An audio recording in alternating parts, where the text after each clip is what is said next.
हेडलाइन्सवर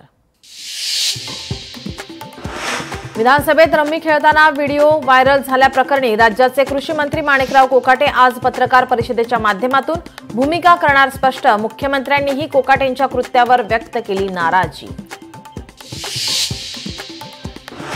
राष्ट्रवादी काँग्रेसच्या पक्ष आणि घड्याळ चिन्हाची सुनावणी घेण्यास सर्वोच्च न्यायालय तयार।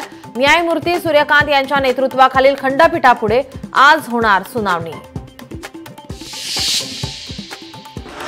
सामाजिक कार्यकर्त्या अंजली दमानिया यांची आज दुपारी 12 वाजता पत्रकार परिषद। दमानियांच्या टार्गेटवर काही मंत्री आणि आमदार।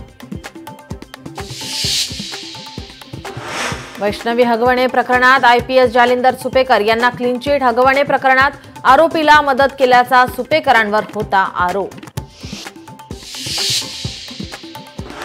संतोष देशमुख खून प्रकरणाची आज 10वी सुनावणी। जिल्हा सत्र न्यायालयात पार पडणार सुनावणी। मुख्यमंत्री देवेंद्र फडणवीस आणि उपमुख्यमंत्री अजित पवार यांचा आज वाढदिवस। वाढदिवसानिमित्त मुख्यमंत्री गडचिरोली दौऱ्यावर। मनोज जरांगेंनी घेतली छावा संघटनेच्या विजयकुमार घाडगेंची भेट। लातूर मारहाण घटनेनंतर रुग्णालयात जात केली विचारपूस।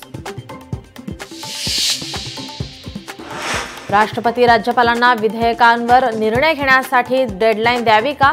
सुप्रीम कोर्टात घटनापीठापुढे आज सुनावणी। उपराष्ट्रपती जगदीप धनखड यांचा राजीनामा। प्रकृतीच्या कारणास्तव धनखड यांनी राजीनामा दिल्याची माहिती।